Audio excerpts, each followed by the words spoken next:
Lishana Tova, Mikatev and Echatem, may we all be inscribed and sealed for a sweet New Year. There was once a rabbi named Rabbi Bloom and a Catholic priest named Father O'Shaughnessy. They're driving on the highway, separate cars, and they get into a car accident, and it's a very bad one. Both cars are crushed, totaled, but amazingly, neither the rabbi nor the priest is hurt. After they crawl out of their ruined and smoking vehicles, Rabbi Bloom sees the priest's collar and says, "Just look at our cars. There's nothing left, but we're unhurt. You're a priest, and I'm a rabbi, so it must be a sign from God.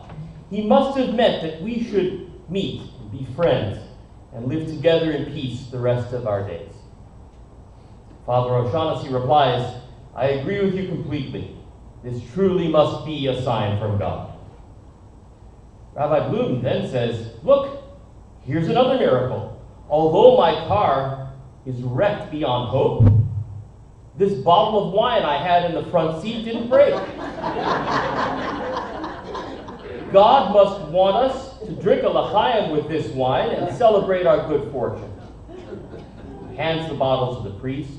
Father O'Shaughnessy takes a few big swigs and passes the bottle back to Rabbi Bloom, who puts the cork back in and hands it back to the priest. The priest says, "Aren't you having any wine?" Rabbi Bloom says, "No thanks, Father. I'll wait for the police."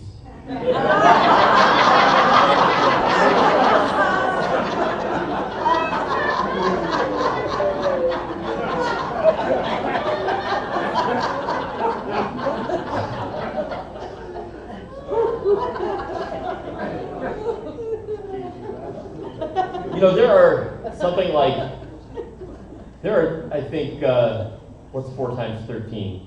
42? Yeah, so 52. Yeah, there's my great mathematics. Okay, so there are like 53 clean, funny jokes, and that was number 52. So.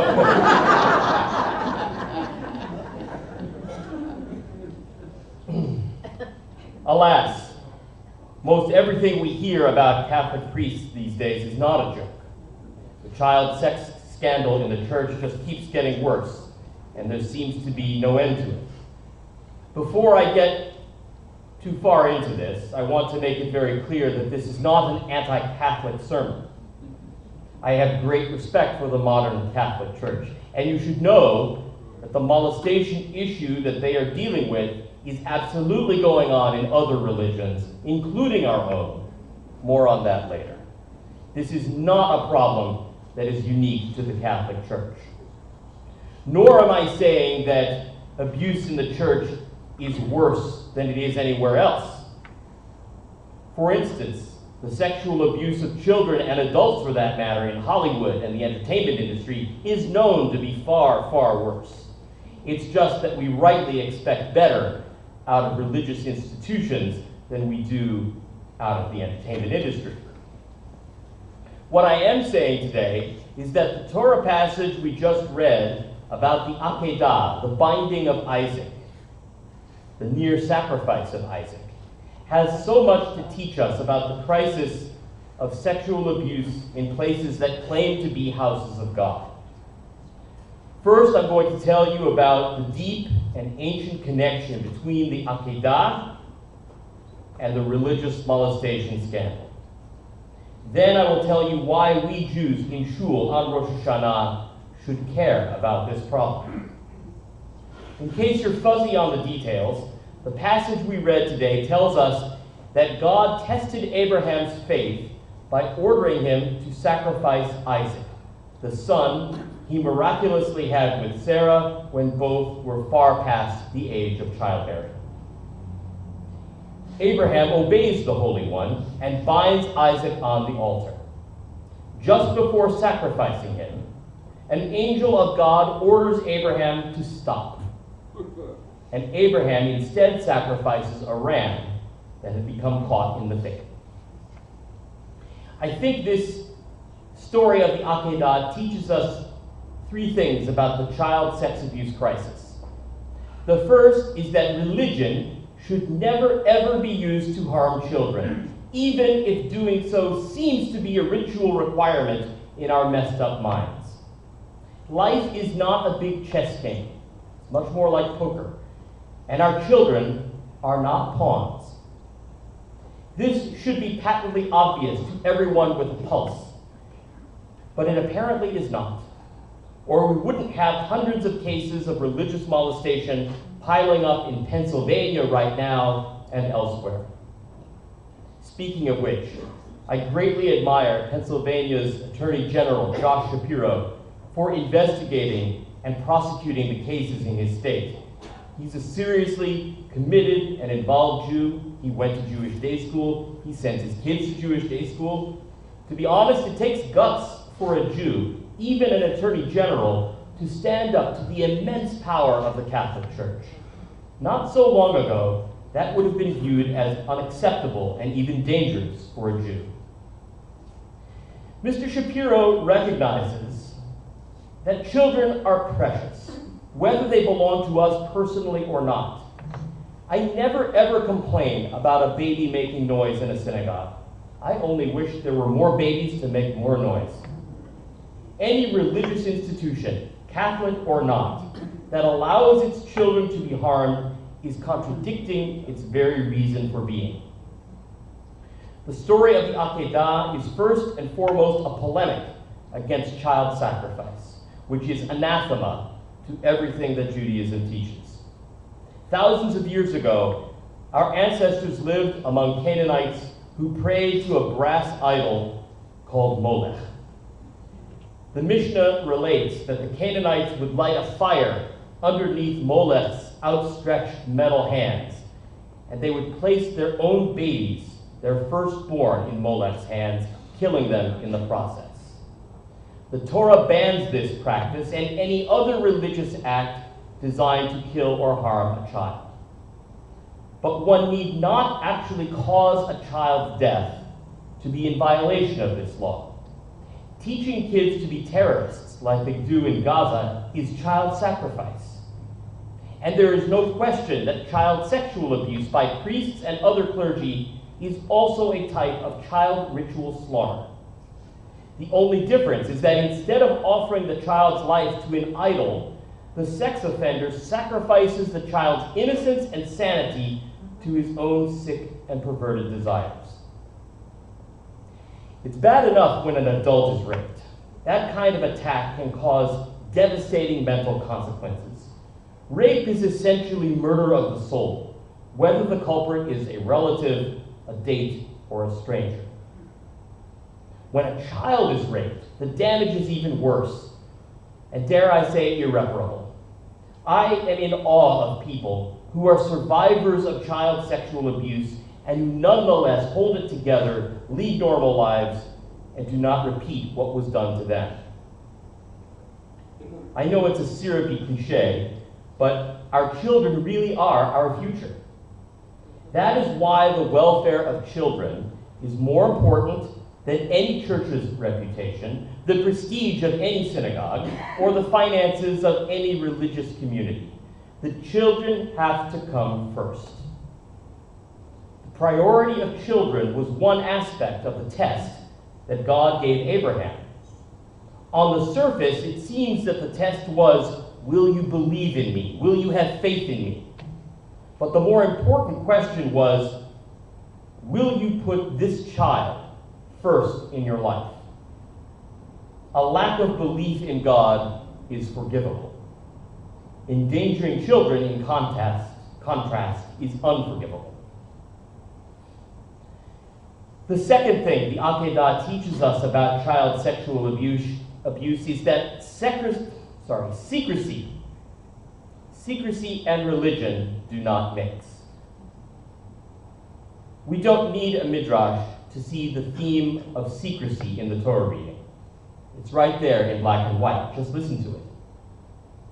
Then Isaac said to his father Abraham, "Father!" And he answered, "Yes, my son." And he said, "Here are the firestone and the wood, but where is the sheep for the burnt offering?" And Abraham said, God will see to the sheep for his burnt offering, my son. Abraham should have told Isaac the truth. Abraham should have said, yeah, in case you haven't figured it out yet, you are the sheep for the burnt offering. But Abraham chose the path of least resistance. Abraham chose to side with secrecy over the safety of a child. It's easy to see why Abraham would keep his plans a secret. He didn't want Isaac to run away. He didn't want Isaac to run all over the place yelling, "Help, my dad is trying to kill me." That kind of thing can hurt a man's reputation, after all. Secrecy is to evil as humidity is to mold. Just as mold grows in dark, humid places, evil flourishes when people are afraid to tell the truth or have a vested interest in continuing the falsehood. Time and time again, offending clergy have told their victims, "Don't tell anyone. This will be our holy secret. You and I have a special relationship. Don't tell your parents." That's what the priests in Pennsylvania said before doing things so horrible I can't even begin to describe them from the Bema. These kinds of criminals must not be allowed to use the church's secrecy as a disguise for evil. I'd call the offenders wolves in sheep's clothing, but that would be an insult to wolves, which are simply God's beautiful creatures doing what they were designed to do. I like the fact that as Jews, at least our kind of Jews, there isn't very much at all that is secret.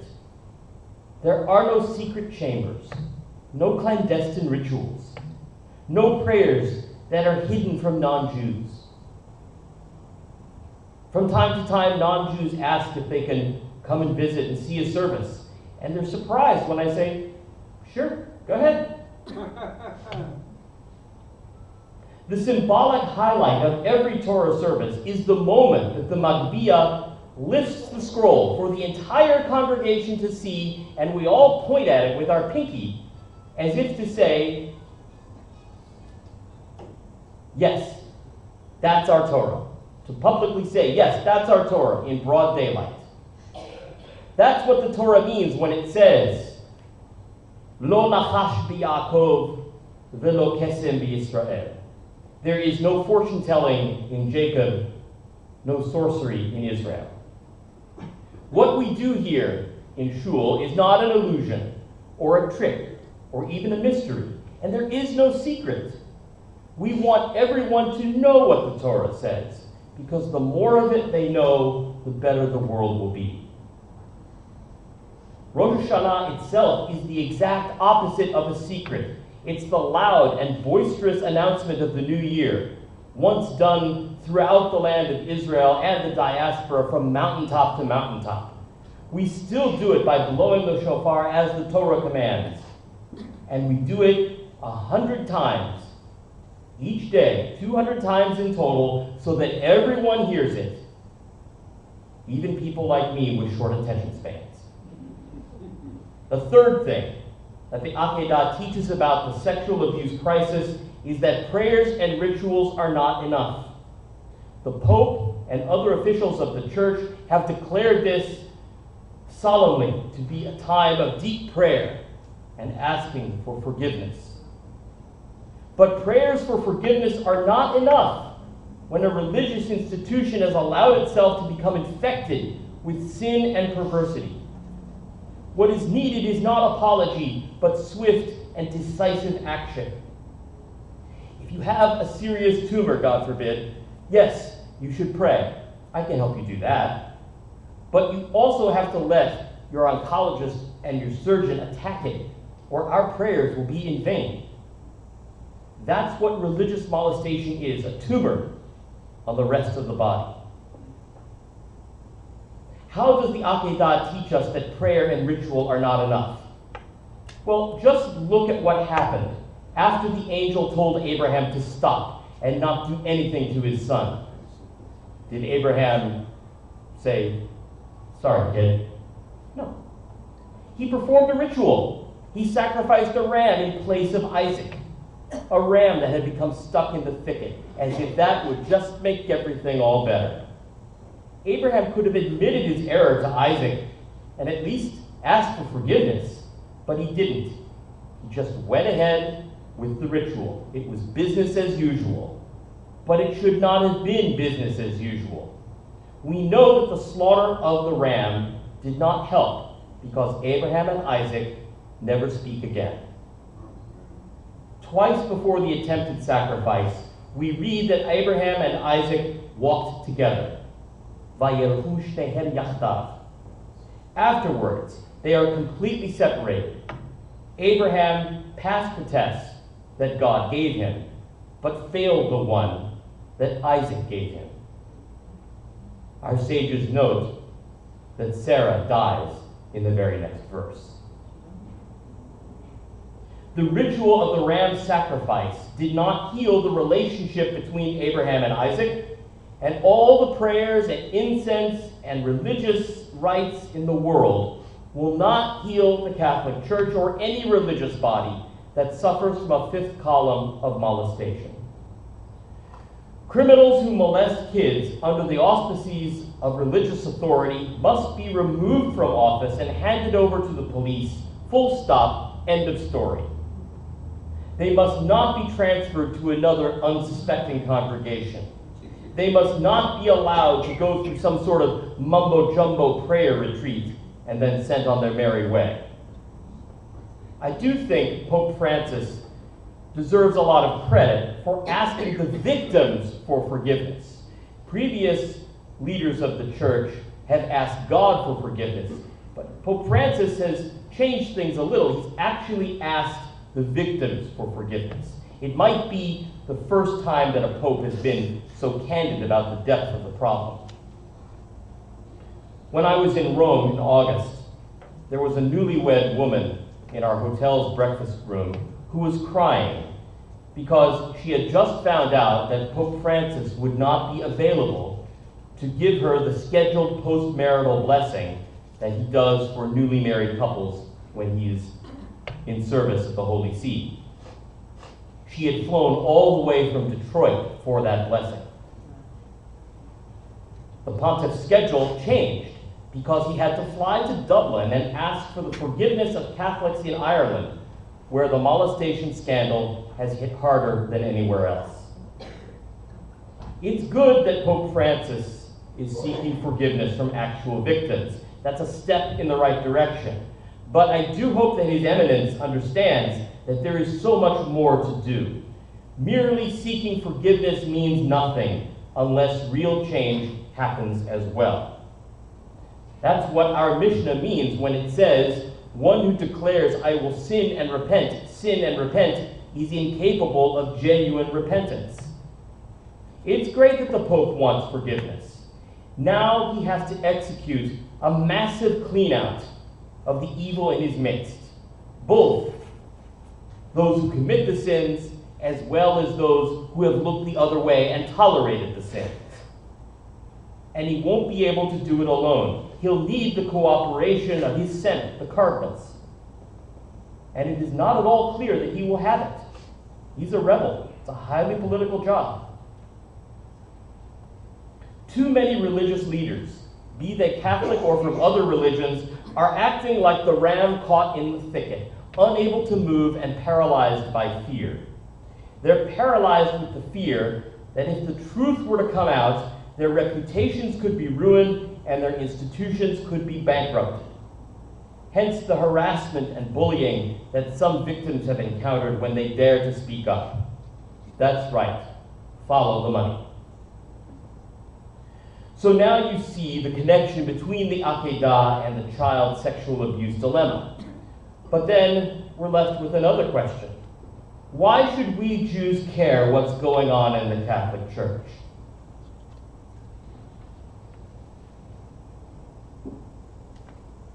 I mean, yeah, the Church has been more or less good to us since Nostra Aetate, Vatican II, in 1965.